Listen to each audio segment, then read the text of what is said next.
ഏകദേശം 58% ആളുകൾ നമ്മുടെ സൊസൈറ്റിയിൽ ഇന്ന് എക്സ്ട്രാ മാരിറ്റൽ അഫയേഴ്സിൽ ഇൻവോൾവ് ആണ്.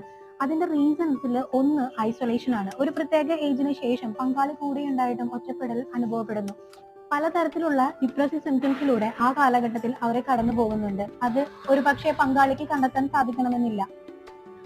ഇതിന്റെ ഒരു പീക്ക് എന്ന് പറയുന്നത് സൂസൈഡൽ തോട്ട്സും സൂസൈഡൽ അറ്റംപ്റ്റ്സും ആണ്. അതിൽ നിന്നും രക്ഷപ്പെടാൻ സ്വയം സർവൈവലിന്റെ ഭാഗമായിട്ടും നമ്മുടെ സമൂഹത്തിൽ പലരും ഒരു എക്സ്ട്രാ റിലേഷൻ പോകുന്നുണ്ട്. അപ്പം ഈ ഒരു എക്സ്ട്രാ മാരിറ്റൽ റിലേഷനെ എല്ലായ്പ്പോഴും മോശമായ കണ്ണുകളിൽ കാണാതെ ഒരു കൂട്ട് എന്ന ഒരു ആംഗിൾ കൂടി അതിനുണ്ട്. എന്ന് വെച്ചാൽ നമ്മളൊരു എക്സ്ട്രാ മാരിറ്റൽ അഫയേഴ്സിനെ സപ്പോർട്ട് ചെയ്യുകയല്ല ഇവിടെ ചെയ്യുന്നത്. അവിടെ നമ്മൾ മനസ്സിലാക്കേണ്ടത് നമ്മുടെ ജീവിതത്തിന്റെ താളം എവിടെയാണ് തെറ്റുന്നത്, അതിനെ നമ്മൾ കറക്റ്റ് ചെയ്യുക എന്നതാണ് അതിനൊരു സൊല്യൂഷൻ ഉള്ളത്. കൃത്യമായ രീതിയിലുള്ള ജീവിത ശൈലിയിലൂടെ കടന്നു പോകുന്ന ഒരു വ്യക്തിക്ക് സെൽഫ് കൺട്രോൾ എന്നത് ഉണ്ടാകും. നമ്മളുടെ ഒരു ഡിസിപ്ലിൻ അത് നമ്മളുടെ കയ്യിലായിരിക്കണം. അപ്പോൾ അതിന്റെ ഒരു മുന്നോടിയായിട്ട് ഡിപ്രസീവ് സിംറ്റംസ്, ഐസൊലേഷൻ, സ്വന്തം പങ്കാളി മനസ്സിലാക്കുന്നില്ല, അതല്ലെങ്കിൽ അവർക്ക് തിരിച്ചറിയാൻ പറ്റാത്ത രീതിയിലാണ് നിങ്ങളുടെ ജീവിതമെങ്കിൽ ഇതിലുള്ള മെന്റൽ ഹെൽത്ത് സപ്പോർട്ട് എടുക്കുക. ജീവിതം കറക്റ്റ് ആയിട്ടുള്ള ഒരു ജീവിത ശൈലിയിലൂടെ കൊണ്ടുപോകാനായിട്ട് ശ്രമിക്കുക.